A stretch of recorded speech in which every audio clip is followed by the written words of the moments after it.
Հրապարակ օրաթերթը գրում է, հունիսի 7-ի ընտրություններից առաջ վարչախումբը փորձելու է Բաքվից որոշ գերիներ վերադարձնել։ Ավելի ճիշտ Ալիևը ըստ լուրերի մտադիր է նման կերպ աջակցել Նիկոլ Փաշինյանի վերարտադրությանը։ Սակայն խոսքը Արցախի ռազմաքաղաքական ղեկավարությանը չի վերաբերում, այլ մյուս գերիներին։ Մեր տեղեկություններով Ռուբեն Վարդանյանի ընտանիքը եւ ընկերները այդուհանդերձ շարունակում են ամեն ինչ անել Վարդանյանին ազատելու համար։ Հրապարակ օրաթերթը գրում է, ՀՀ նախկին վարչապետ Հովիկ Աբրահամյանը, որը նախորդ ընտրություններին ըստ որոշ տեղեկությունների ակտիվ աշխատանքներ է տարել Նիկոլ Փաշինյանի քաղպայմանագրի օգտին, մեզ հասած լուրերով այս ընտրություններից առաջ ավելի զգուշավոր է դարձել։ Մտերիմների մոտ նա անկեղծացել է, որ չի ուզում անցավ գլուխը ցավի տակ դնել։ Հիմա բոլորովին ուրիշ իրավիճակ է եւ իշխանության օգտին աշխատելը իրեն կարող է չներվել։ Հրապարակ օրաթերթը գրում է, Երևանում մայիսի 4-ից 5-ին կայանալիք ԵՄ Հայաստան գագաթնաժողովի օրերին Երևանում զանգվածային բողոքի ակցիաներ են ծրագրվում։ Մայիսի 4-ին Կարեն Դեմիրճյանի անվան մարզահամերգային համալիրի տարածքում,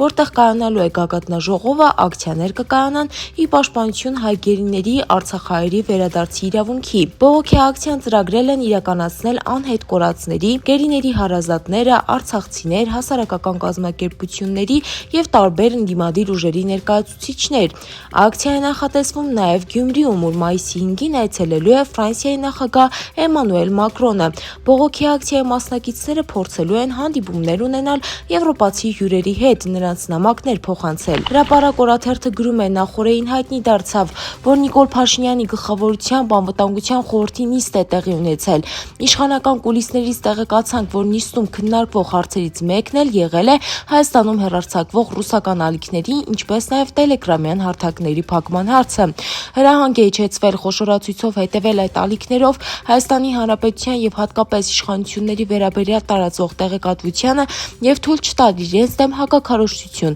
Բացի այդ, Փաշինյանը արգելել է մեծ թվով ռուսաստանբնակ հայերի մուտքը Հայաստան, ընդ որում հայտնի չէ, թե ինչ պատճառաբանություններով։ Հրապարակ օրաթերթը գրում է, բազմիցս գրել ենք, որ ՀՀ իշխանությունը ամեն ինչ անում է, որ խոչընդոտի արցախցիների հունիսի 7-ի ընտրություններին մասնակցելը։ Ենթադրում եմ, որ ընտրություններին արցախցիները չեն քվեարկելու գործող իշխանությունների օգտին։